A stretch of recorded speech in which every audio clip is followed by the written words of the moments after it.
These are lectures for Untold History that we're starting today.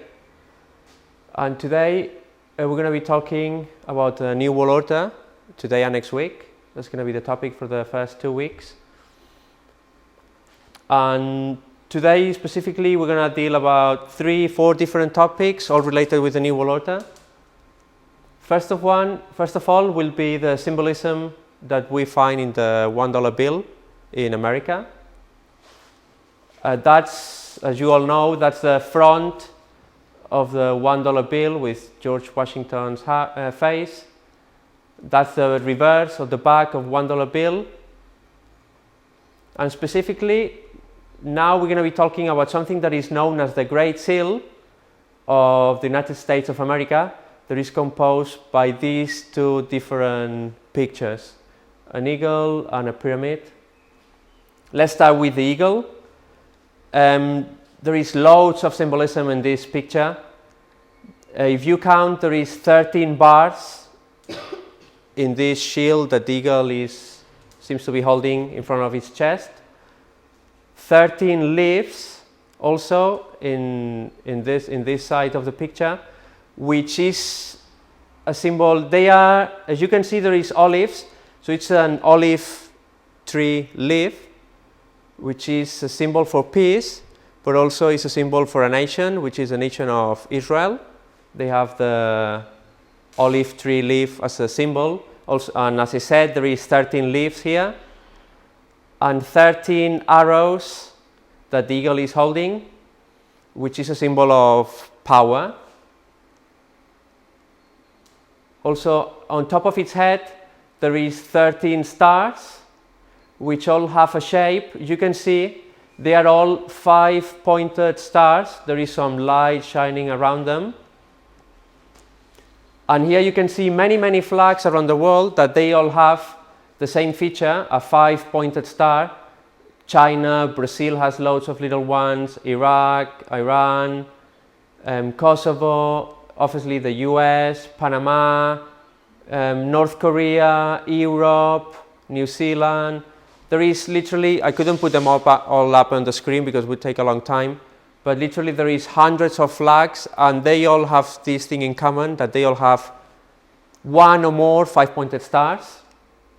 More flags here. Even Islamic countries, they have 5-pointed stars and the half moon. Israel is different. Israel has a 6-pointed star, which also has a meaning. There is a meaning behind it. We'll see it in a minute. And when you look at a 5-pointed star, which is a symbol also used in witchcraft, occultism, and Satanism, on the inside of the 5-pointed star, you get a pentagram shape, also known as a pentagon. The 5-pointed star is also used in Freemasonry. You can see it here inside a Masonic lodge. 5-pointed star pointing out, another 5-pointed star pointing down, 5-pointed star underneath the all-seeing eye. That's a 5-pointed star at the entrance of a Masonic lodge. And here at the bottom, that's a 5-pointed star at the entrance of the Grand Lodge of London. That's the biggest lodge of Freemasonry in the United Kingdom is found in London. And that's what you see when you go there. I took this picture myself. And this shape, a pentagon, is also the same shape that you get for the commandment or the intelligence center for the US Army. It also has the shape of a pentagon. Also, if you put the stars together, you get an hexagon that we'll see throughout the lectures, where this shape features and the symbol and the meaning behind it. If you put together the stars, you also get a triangle pointing up and a triangle pointing down, which is an hexagram. So the hexagon is the mathematical sign you get around the stars, and the hexagram is what you get from uniting all the stars, and is formed by two triangles, one triangle pointing up and one triangle pointing down. Usually the triangle pointing up is a symbol of divinity or human becoming God, the divine within ourselves, some say, and it's called the water triangle. And then the triangle pointing down is called as the fire triangle and represents the female, and the one pointing up represents the male. So it's a unity between male and female to produce life, and is represented as an hexagram. And it also has many other representations, this unity of male and female. That's the other part of the Great Seal, that we're going to go through it now more thoroughly, bit by bit.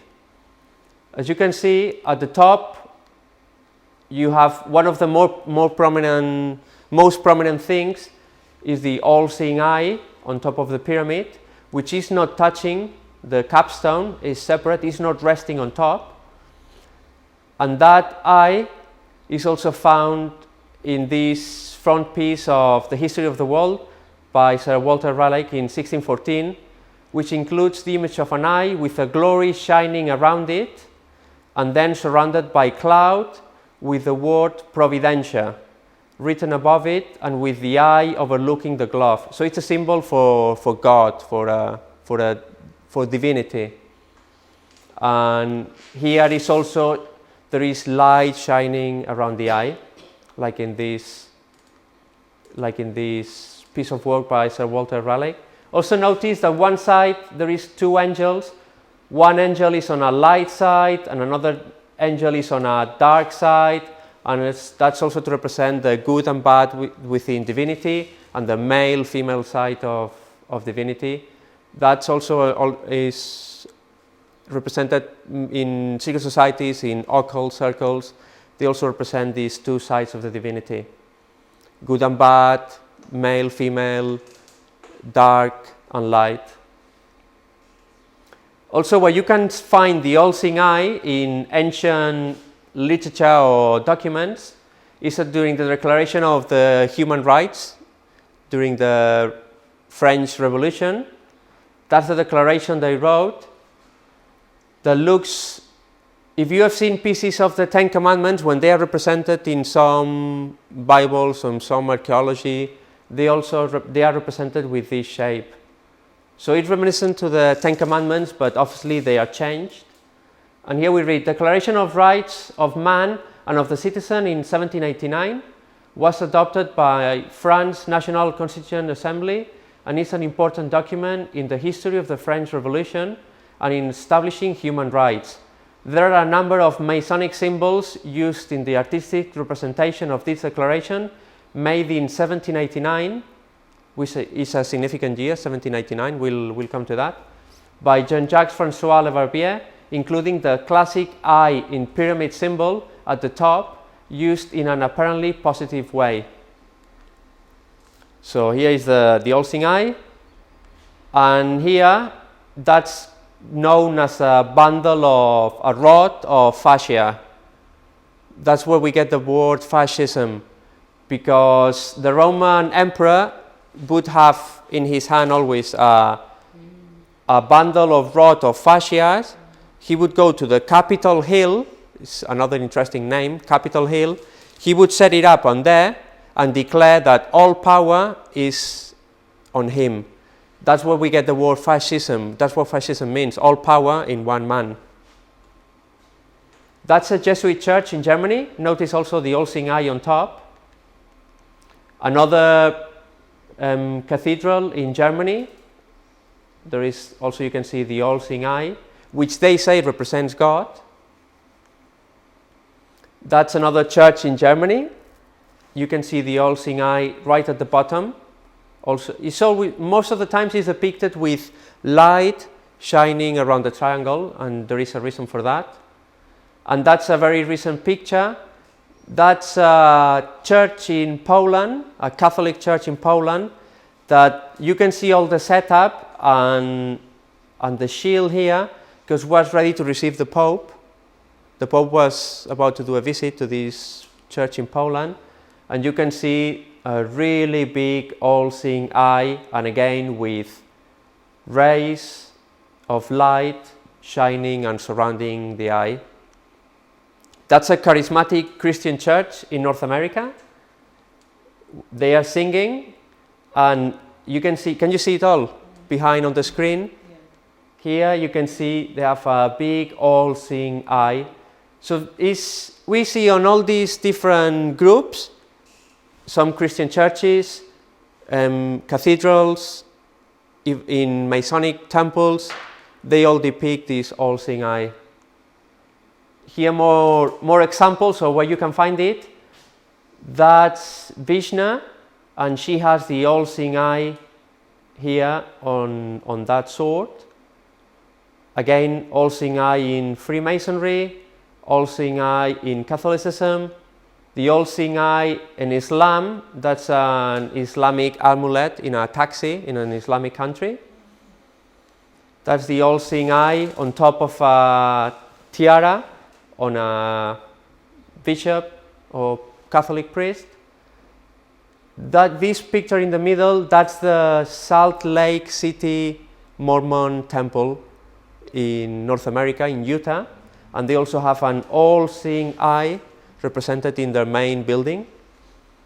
And that's one of the most ancient representations of the all-seeing eye is found in Egypt, where you have the eye overlooking, and the cow with the solar disc and the two horns, which also represent the male and female fecundation, reproduction.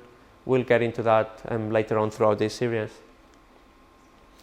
Nowadays, also the all-seeing eye is found in CBS channel. Flashpoint is a Hollywood production company. They produce movies. Flashpoint. Escape Artists, they also produce movies. CryEngine 3, they produce video games.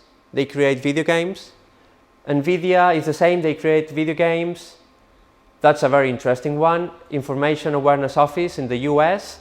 They have the all-seeing eye as represented in the US dollar on top of the pyramid. And notice again the eye is separated from the capstone, is not touching the top of the pyramid. That's an organization, it's called self.org. Also triangle shape with light shining on top. We'll talk also throughout this series, we'll talk about the pop industry, hip hop industry, entertainment industry in general. And you can see here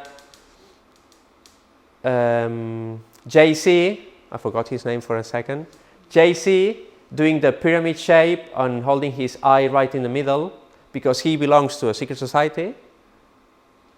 And that, I think that's Kesha, I'm not sure. In one of her concerts, you can see the pyramid, also surrounded by light, and the all-seeing eye in the middle. An American company, AOL, with a triangle and a circle symbolizing the all-seeing eye also in the middle. And Ubisoft is another company that creates computer games or video games, also with the all-seeing eye in the middle. In politics, can you all see it? They made the European flag look like an eye, and you have many presidents and prime ministers from European countries in this picture. Here you can see it even better. It's just behind this gentleman who's doing a speech. You can see also the all-seeing eye behind him. And does anyone recognize this building? That's in Israel. The Israeli Supreme Court has an area where they have a big pyramid outside and the all-seeing eye on top of the pyramid. So once again, as I said earlier on, it's very interesting that wherever you look, different walks of life, different religions, they all seem to have this as a symbol, as a logo. Here again, that's again the Great Seal, which is formed by the all-seeing eye, the sentence annui coeptis. Here at the bottom says Novus Ordo Seclorum, which means the new order of the century, so the new world order.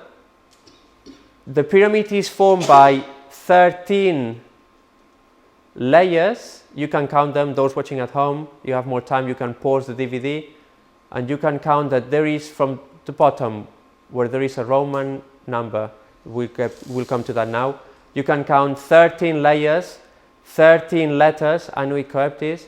We saw 13 leaves in the olive tree leaf, 13 arrows, 13 stars, 13 flags. So number 13 is very prominent in occultism.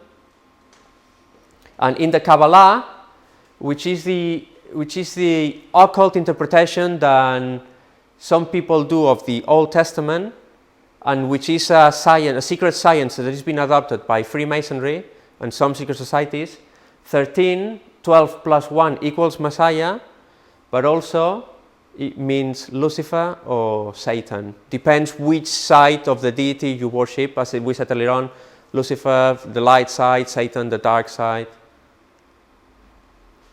This seal was created by Sam Adams in 1782 during the Third Congress and appointed a design artist, which was William Barton of Philadelphia, to bring a proposal for the national seal. For the reverse, Barton suggested a 13-layer pyramid underneath the Eye of Providence. I need to say that the sentence Anui Coeptis is taken from a Roman poem dedicated to the god Jupiter, which is the god of the dead or the god of the death, and basically means he, referring to this god, to this deity, he has helped us in our undertaking, or is helping us for our undertaking. Yeah, I need to come back here. I forgot about the numbers underneath. If you read, you put up together the Roman numbers, they all give you 1776, with what was the year that America got the independence from Britain, but also was the year that Adam Weishaupt, a German Jesuit, founded a secret society in Germany called the Illuminati, which means the enlightened ones. That means those that receive the light from this God, from this deity that they worship, and we'll see who he is as we go along. And now we're going to read some quotes from really high up Freemasons, 33rd degree Freemasons, most of them, which is one of the highest levels you can attain in Freemasonry. Ralph Anderson, a 32nd degree Mason, gave a speech in 1995, and he said, "The three main channels through which the preparation for the new age is going on might be regarded are the church, the Masonic fraternity, and the educational field. The Masonic movement, it is the custodian of the law, it is the home of the mysteries, mysteries, the secret knowledge, and the seat of initiation. The methods of deity are demonstrated in its temples, and under the all-seeing eye, the work can go forward." So basically saying that in its temples, you can see the symbology that tells you the work that Freemasonry is really doing. The eye used in Masonry is a representation of Osiris, the Egyptian god. According to Albert Pike, very, very important Freemason was Albert Pike, 33rd degree Mason, the emblem of Osiris, the creator, the sun, was termed by the Greeks the eye of Jupiter and the eye of the world, and his, referring to Osiris, is the all-seeing eye in our lodges. So he's saying that the eye you see in a Masonic lodge represents Osiris, Jupiter. Albert Mackey, another 33rd degree Freemason, he agrees, and he states, "A symbol of the omniscient and watchful providence of God. It is a very ancient symbol and is supposed by some to be a relic of the primitive sun worship." And you can see the quote right below. The open eye of Egypt represented Osiris. In India, Shiva, remember I showed you the picture of Shiva earlier on holding a sword, and she had a little eye on that sword? He agrees with the same. In India, Shiva was represented by an eye. Charles Vail, another Mason, he writes in his book, The Ancient Mysteries and Modern Masonry, "This is the symbol of the higher clairvoyance. The master always possessed this sight. In India, this all-seeing eye was called the eye of Siva or Shiva. The Egyptians represented Osiris by the symbol of an open eye and placed this hieroglyphic of him in all their temples." As we saw earlier on, the all-seeing eye on top of the cow with the horns and the sun disk. In the lodge, the all-seeing eye represents the omniscience of God, is that God can see everything. The eye that never sleeps. It may also represent, as in the ancient mysteries, the higher vision. So who is Osiris? You can look any Egyptologist, they will tell you the Osiris was a god that committed incest with his sister Isis, which resulted in the birth of Horus.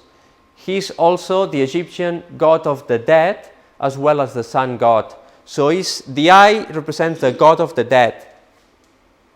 He was known in many different names: Bacchus in Rome, Bacchus by the Lydians, Mithras in Persia, Sagrus by the Cretans, and Shiva in India. Also known as Prometheus, Zeus, Thor, Bel, Apollo, Nimrod, Tammuz, Moloch, and Bel. It's interesting that there is some films coming out recently in Hollywood that they are called Prometheus, Thor, movies about Apollo. Do you recognize him? Is Franklin Delano Roosevelt. He was, I think, was the 32nd or 34th US president in history. He was the one that gave the order for that great seal that includes the eagle and the pyramid with the all-seeing eye to be printed in the $1 bill. And he was a 33rd degree Freemason. Here you can see a picture. He's sitting in the middle with the apron and all his colleagues from the Masonic Lodge. Now let's talk about the founders of America. Many of the founders of America, those that wrote the Declaration of Independence, they belong to secret societies. You can see here Benjamin Franklin. That's a book written by Freemasons. That's a stamp, an official stamp that says Benjamin Franklin, the Mason, with his picture, and says all Masons, blah, blah, blah, and then proves that Franklin was a Freemason. Also, George Washington, he belonged to secret society, to Freemasonry. And here again, notice, you see the Capitol, the flag, the flag has 13 bars, 13 stars, and the all-seeing eye overlooking and shining over the seat of the US government. And that's a picture of George Washington inside a Masonic lodge, which you don't have an all-seeing eye here shining, but there is the letter G. We'll come to that when we deal a whole lecture dealing with Freemasonry and what all the symbols mean. And all the quotes are taken from Freemasons, so it's not something that I made up. He's got an apron with many of symbology. As I said, we'll come to that. 2 columns, a square and compass, which also is a symbol of male and female.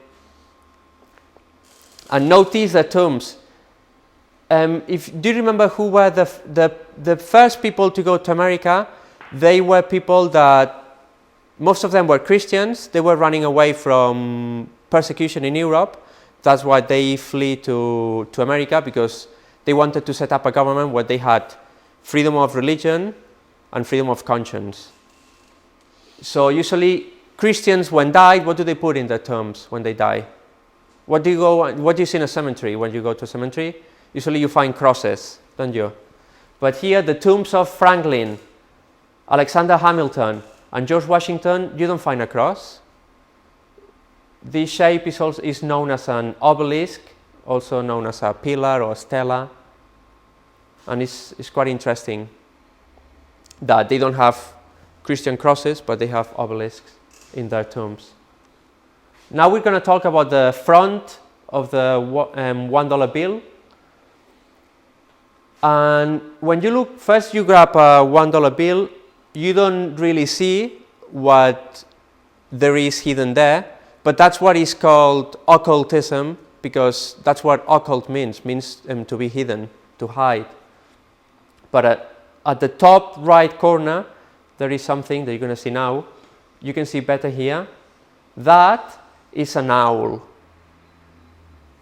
that you can only see if you get $1 bill and with a magnifying glass you look at it, And then in between the leaf and this crescent shape, you see this owl hidden, resting here.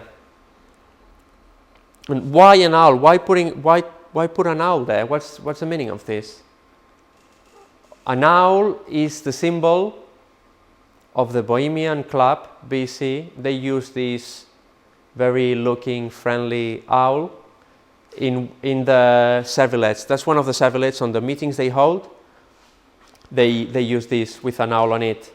And now I'm going to show you a little video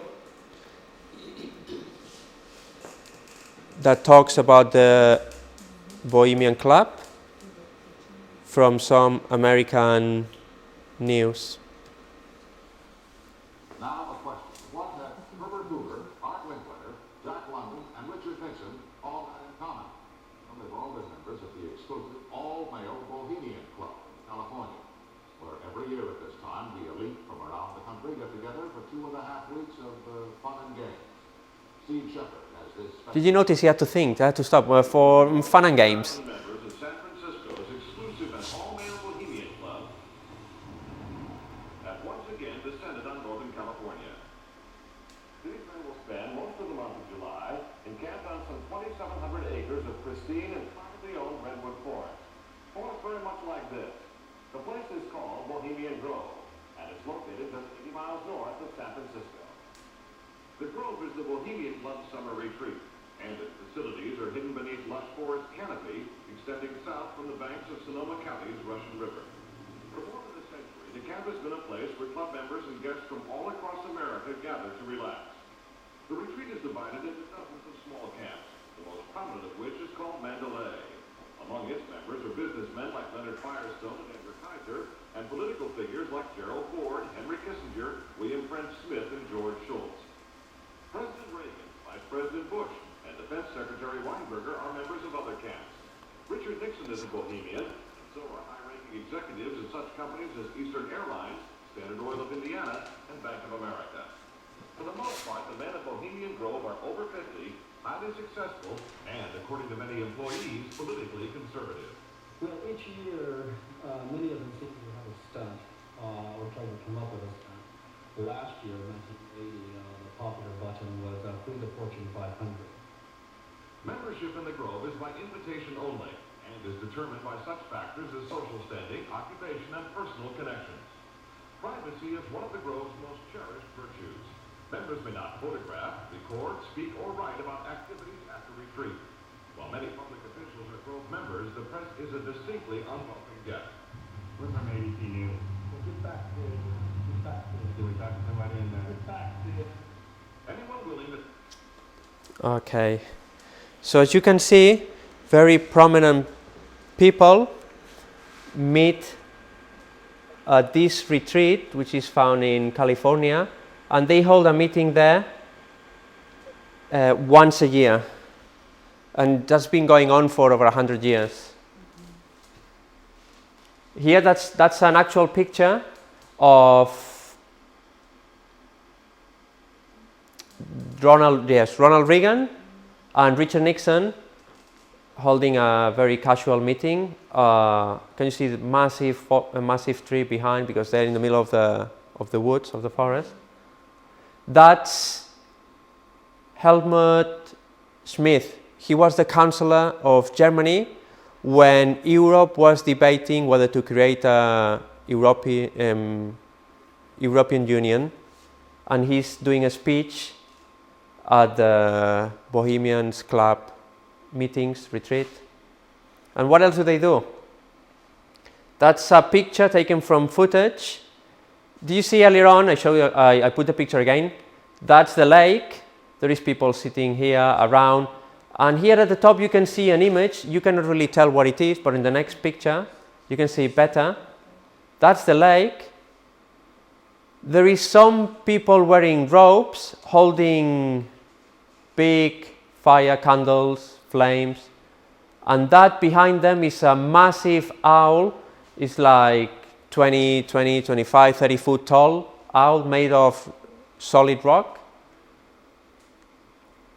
That here you can see it even better. They set up a fire in front of the owl. They're all wearing, notice that they look like mitras, some of these hats, they look like Catholic hats. They're wearing also robes. And now I'm going to show you a video of the actual footage of this ceremony. And please listen to what the priest says and the language he uses.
I find it quite fascinating. There is a place where prominent bankers, politicians from across Europe, North America meet. Heads of the media also meet on these Bohemian Club gatherings, and they do this. Did you notice the language that the priest was using? He was using words like thy, thine, thee. It's like taken. It sounds like it's taken from an old Bible, and also involves some nature worship and animal worship. We're going to see where the owl features today. Sorry, first, that's an ancient relic of a goddess called Lilith, and she was always depicted with two owls on each side. is what was known as a female demon.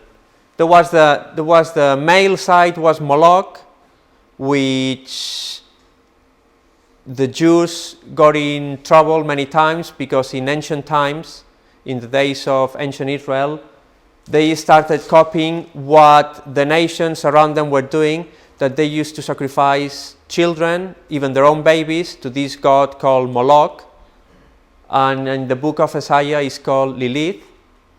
And here you have her, that's Lilith.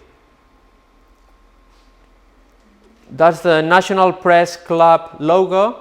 Notice again the Capitol surrounded by rays shining, like a symbol of wisdom, power, divinity, and also the owl here. And you can see an actual picture of someone giving a speech, and you can see National Press Club behind him, and again the Capitol and the owl sitting there. But somewhere else we can see the owl. It's not difficult, it's not easy to find. Can you see the owl? Yes. It's pretty clear, isn't it? Do you recognize this place? Right in the middle, that's the Capitol.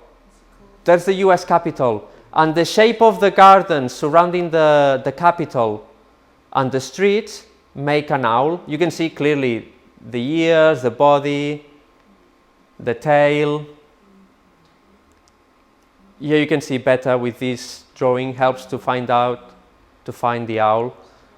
Which is very interesting because Washington DC is not just the owl, but the whole city, looking from the air, is full of occult symbols. Pentagram, square, compass, the owl. The way the streets are layered, the numbers on the street, numbers like 11, 13, 33, 22, all these numbers are very prominent in secret societies.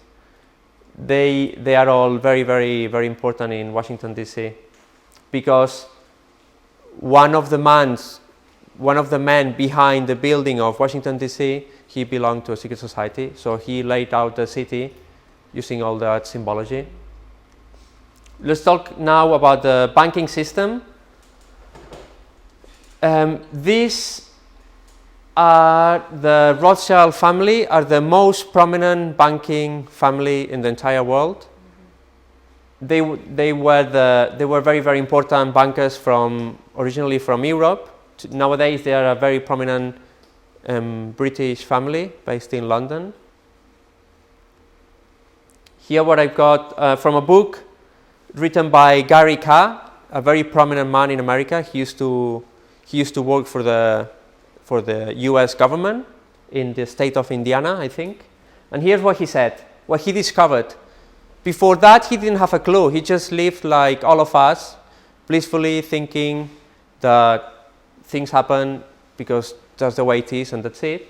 But then he started to discover that there was something very strange happening with the money in America, the way the banks were behaving, the Federal Reserve. So that's what he wrote. The Rothschild family, I would later discover, has been allied with the Masonic Order, Freemasonry, since the late 1700s. At that time, they were still a relatively small, although ambitious, banking concern based in Frankfurt. By cooperating with the secret societies, however, the Rothschilds would be able to expand their banking operations into other European countries, benefiting from the extensive international business and political context of Freemasonry, which was already well established throughout the continent. It's talking about Europe. Freemasonry, on the other hand, needed money to finance its efforts to build a new world order, and the Rothschilds would be able to provide such funds. Thus, each party would benefit from the other.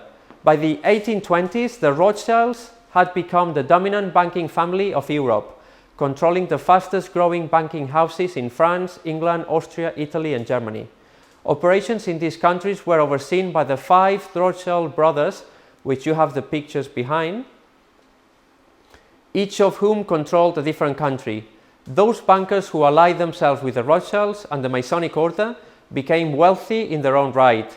Those who didn't would find the going tough. During the late 1800s, the Rothschilds began to finance various American industrialists as well. They would do so primarily through the Warburgs of Germany, who were partners of Kuhn, Loeb and Company of New York. In this fashion, Rothschild Masonic interests would gain a foothold in the administration of this country's finance.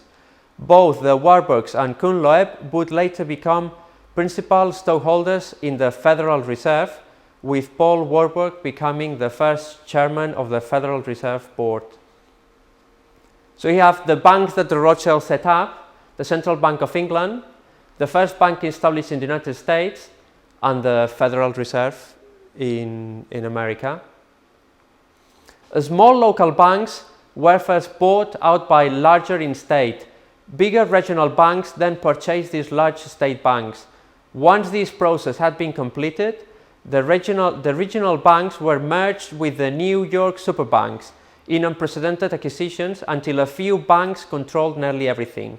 This all happened during the late 1970s and early 80s. This same process is now being repeated throughout the rest of the country. Little did I know at this point that I was still only scratching the surface on these matters. I would soon discover that the same forces behind the big bank mergers already control the American banking industry indirectly via the Federal Reserve System. This has been the case ever since the Federal's establishment in 1913. Contrary to public belief, the Federal Reserve is not a government institution. Many people, even in America, think, because it's called federal, they think there is a bank controlled by the government when it is not. It is a privately held corporation owned by stockholders. Until a few years ago, however, the names of those who owned the Federal Reserve was one of the best kept secrets of international finance, due to a proviso on passage of the Federal Reserve Act agreeing that the identities of the Federal's Class A stockholders not be revealed. But there is a chap called Ari McMaster that he revealed the names of who were the actionists or who controlled the Federal Reserve. According to this man, the top 8 stockholders are Rothschild Banks of London and Berlin, Lasser Brothers Banks of Paris, Israel Moses Safe Banks of Italy, Warburg Bank of Hamburg and Amsterdam, the Lehman Brothers Bank of New York, Kuhn Loeb Bank of New York, Chase Manhattan Bank, which is controlled by the Rockefeller family, also in New York, Goldman Sachs, which became very known when the 2008 crash. The Goldman Sachs, everyone on the news, economists were talking a lot about the Goldman Sachs Bank. This interest owned the Federal Reserve System through 300 stockholders. And here basically is speaking how the Federal Reserve was created.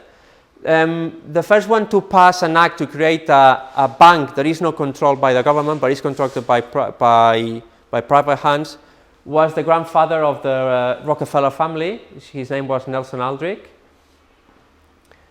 There was some opposition, but then they passed the act again during Christmas time when many of the congressmen were away. So because there was even presidents of the US, I think Abraham Lincoln, George Washington, they had fought against the establishment of a central bank controlled by private interest. So for over 100 years, some presidents stopped this from happening because they knew that as soon as some private entity controls the money that the government issues, then the government loses its power and authority over its own country. Because of the way in which the Federal Reserve System was designed by its founders, whoever controls the Federal Reserve Bank of New York essentially controls the system. That's the way it is. Class A stockholders control the system by owning the stock of the largest member banks in the New York Federal Reserve Bank. The controlling interest is held by a fewer than a dozen international banking establishments, only 4 of which are based in the United States. The rest of the interests are European, with the most influential of these being the Rothschild family of London. Each of the American interests are in some way connected to this family.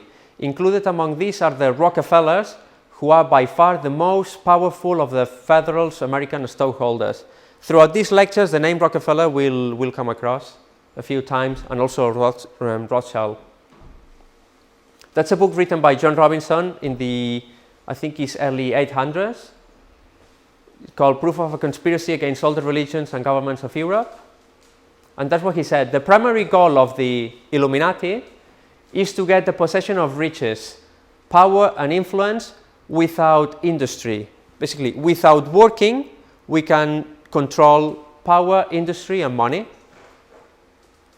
And how they do that? They do that through usury. I'll give you an example. Imagine John lives in free land, and there is a family sets up a central bank, like we seen the Rothschild did in Europe and in America. So John goes to Meyer and said, "Oi, I want to build a house in this new free land." And Meyer goes, "Okay, I'll give you money so you can buy everything you need and you can buy a house." So the bank in this free land gives John $100, but there is a 10% interest on that. So the bank says, "Now you owe me $158. John says, "Okay, give me more money so I can pay you back these $158. And the bank says, "Okay, I'll give you 58.40, which was the 10% interest, but on top of that, there is interest. So now you owe me $192. And the process goes and grows. And nowadays what happens is that the government is the middleman in between the bank and us. Because the same thing happens in England, and in every single country there is a central bank. So that's why doesn't matter what you do with the economy is not going to get fixed, because it's been designed by the bankers for us to be always in debt. Because what happens in America? The government says to the Federal Reserve, "I want you to print me $1 trillion because people need money in circulation." And the Federal Reserve says, "Okay, I'm going to print you $1 trillion, but on top of that there is interest, so you owe me $1 trillion plus the interest." And the government says, "Okay, print me $100 million to cover the interest, so I can pay you the interest." And the bank says, "Okay, I'll print you the money, but this printing has an interest." So that's why the debt always grows, because it's been designed by the bankers for governments and lay people like us to be always in debt no matter what. There is no escape from debt. There is no escape. And here you can see the same in the UK. You can see every year how the debt, these are official websites, by the way, from the American and British government. Can you see the debt keeps increasing? And the UK government started really serious cuts from 2008, but as you can see, the debt keeps growing. That's why people call debt the slavery of today, so that we are not really free. Because what happens when you cannot pay your debt? The bank gets your assets, which they are really worth something, and that's how they have committed usury. They haven't worked, they haven't given you money, which is worth nothing, it's just paper, and in exchange of that, when you cannot pay that money back, what do they get? They get your real assets, your car, your house, your state, your business, wherever it is. That's the structure of the pyramid. At the bottom line, that was revealed by John Todd in the 1970s. He claimed that to be an ex-Illuminati member. He belonged to an Illuminati family. He came out explaining how the Illuminati world, who belongs to the Illuminati, what are their rituals, their beliefs, and suddenly he was silenced and he disappeared. No one knows what happened to him.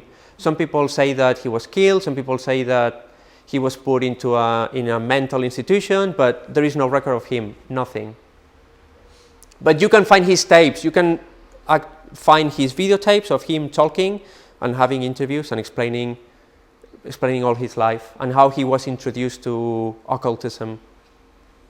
So he explains that at the bottom you have the low-ranked Freemasons, those that operate within the Blue Lodge. Most lodges that you see around the UK, in Europe, in North America, they are Blue Lodges, where you find the first few degrees in Freemasonry.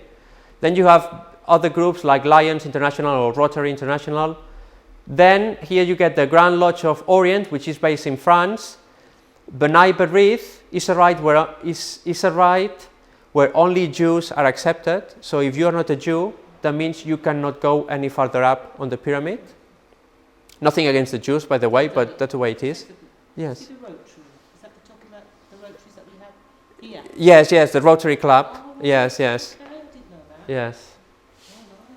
Oh, Also interesting is that's what is known as the Council of the 300, and it's very interesting that that gentleman from working for the American government discovered that the banking system, the Federal Reserve System, is controlled by 300 people, and there is a group called Council of the 300.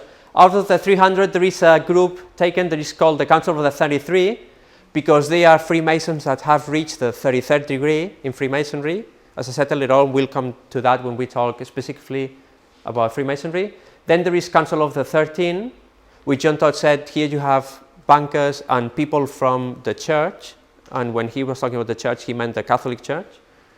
And at the top, you have the Rothschild and Rockefeller families, and on top of them, you have the all-seeing eye, which they say is God. Now we're going to see one of the first times someone publicly mentioned the New World Order. And I want you to notice what he says, and a couple of very interesting words he mentions. And also it's interesting, I don't know if it's a coincidence or not, who knows, that he gave the speech on the New World Order on September 11, 1991. 10 years before the terrorist so-called attack at the Twin Towers in New York. Listen to what he says. Certain that we stand at a defining hour. Halfway around the world, we are engaged in a great struggle in the skies and on the seas and sands. We know why we're there. We are Americans, part of something larger than ourselves. For 2 centuries, we've done the hard work of freedom, and tonight we lead the world in facing down a threat to decency and humanity. What is at stake is more than one small country. It is a big idea, a new world order, where diverse nations are drawn together in common cause to achieve the universal aspirations of mankind: peace and security, freedom, and the rule of law. Such is a world worthy of our struggle and worthy of our children's future.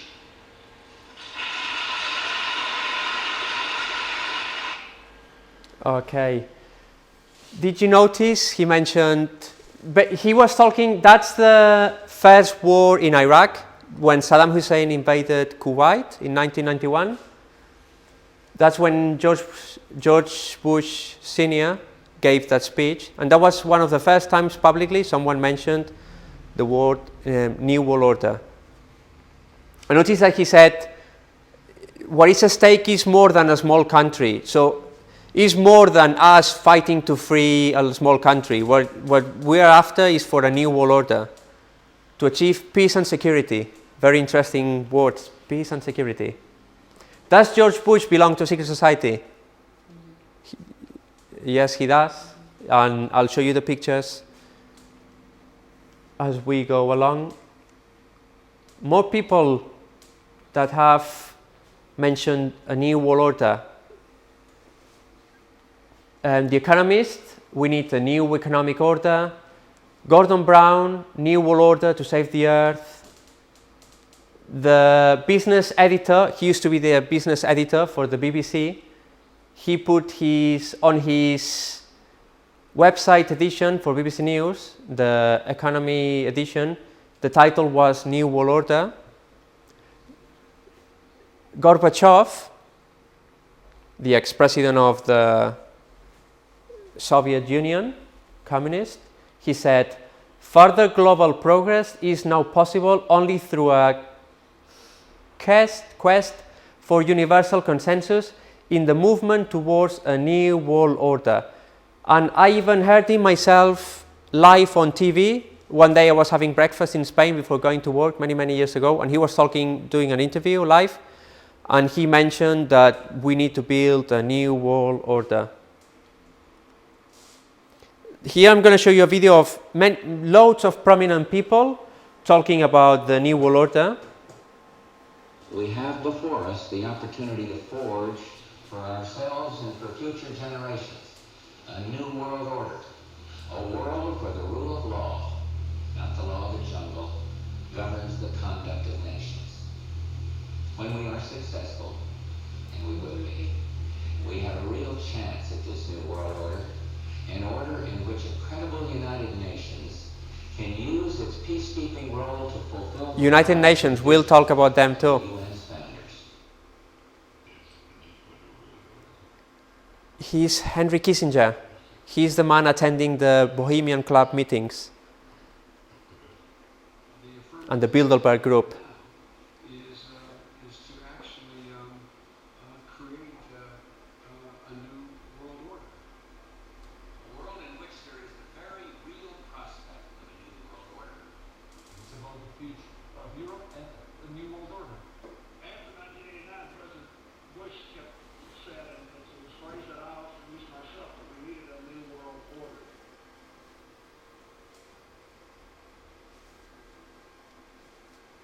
A single global authority. Each of us has to build a new world order. The pieces are in flux. Soon they will settle again. Before they do, let us reorder this world around us. So that the problem of the Bush presidency will be the emergence of a new international order. Within the next 4 years, we will see the emergence of a new international order. The beginning of a new international order. But today, with Asia already outproducing Europe, India and China are clearly becoming part of our new order. So, in conclusion, ladies and gentlemen, a new world is emerging. It is a new world order with significantly different and radically new challenges.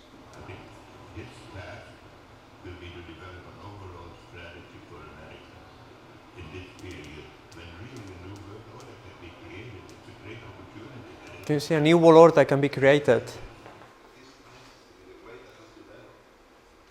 President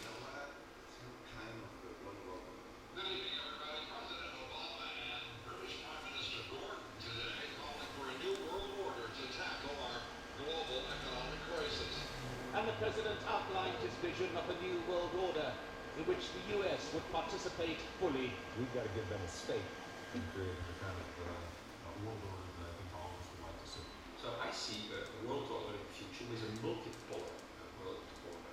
I think the new world order is emerging, and with it the foundations of a new and progressive era of international cooperation. We have resolved that from today we will together manage the process of globalization to secure responsibility from all and fairness to all.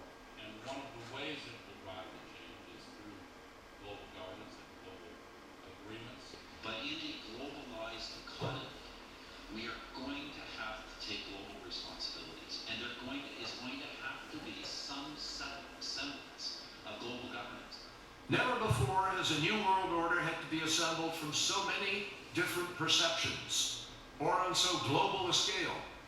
Nor has any previous order had to combine the attributes of the historic balance of power system with global democratic opinion and the exploding technology of the contemporary period. There also exists an extraordinary opportunity to form for the first time in a truly global society. Well, during the concept of Saddam Hussein, which we handle, He's the man that also attends the Bohemian Club New World Order. meetings. And then President Bush, at the end of that war, promised he would give 4 graduation addresses, 4 commencement addresses, describing that New World Order and what America's role was going to be in it.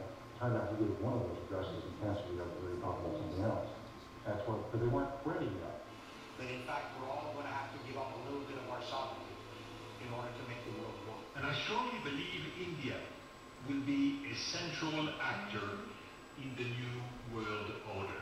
And this present window of opportunity during That's David Rockefeller. truly peaceful and interdependent world order might be built will not be here for open for too long.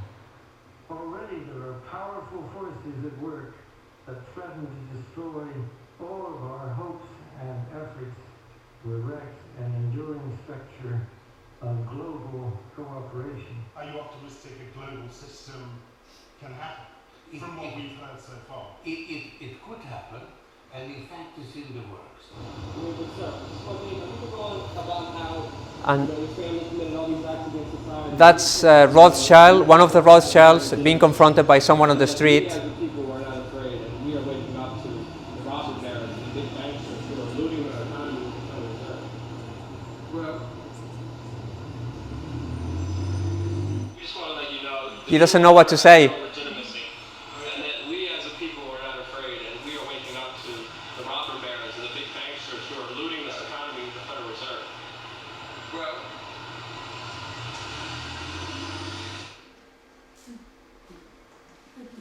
Okay.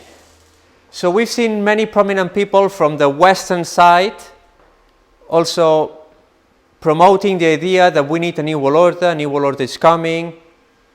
And now we're going to see the other side of the equation, which is a country that is in the rising right now. Becoming a success between both nations, and as you were saying, certainly there are some regional implications there. But as we were talking about a few moments ago about Wednesday's meeting of the Shanghai Cooperation Organization in Kazakhstan, we did see a closer collaboration and big proposals put on the table between group members. Do you think it's possible that the SCO could become the economic mover and shaker of the world?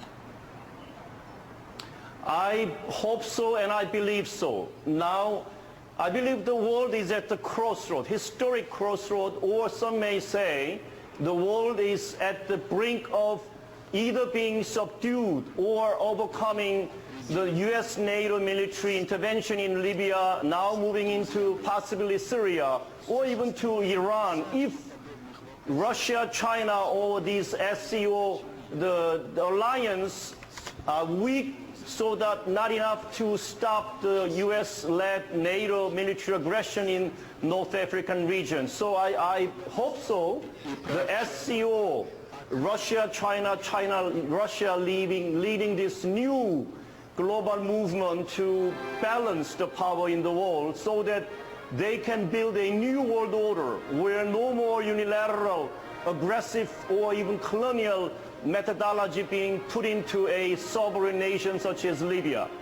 Political scientist Dr. Kiyul Chung, live from Beijing. Thanks.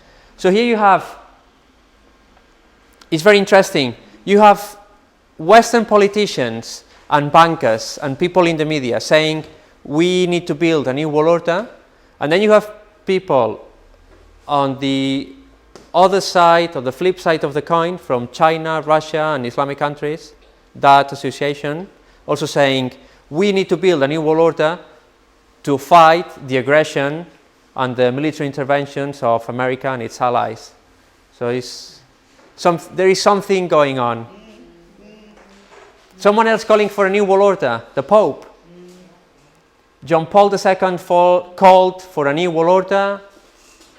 Pope's plea for a new world order is significant. There is a sentence that first appeared 200 years ago and is being used now.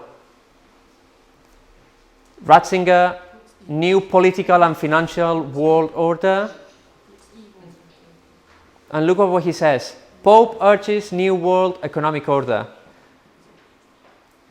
urging the establishment of a world political authority to oversee the economy and work for the common good. So the Pope is asking, we need a global political authority that is going to oversee or rule the economy for the common good of everybody, so they say.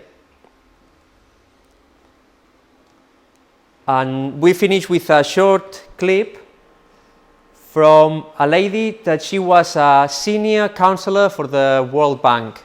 So she held a very, very high up position in the World Bank. And notice what she says. Very, very interesting. Hopefully we can hear it better now. You have to also recognize what happened to the presidents that didn't want this Federal Reserve System to go forward. Let me explain how it works, okay?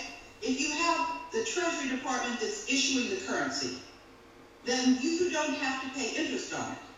But if you have the Treasury Department issue a promissory note to the Federal Reserve, and the Federal Reserve then issues the currency, then this note that the Treasury Department issued, there's interest on it. And that's how the debt every year gets bigger and bigger. That's what we said earlier on. We're going to be spending more money than we're taking in. And let me tell you how the tax payments work.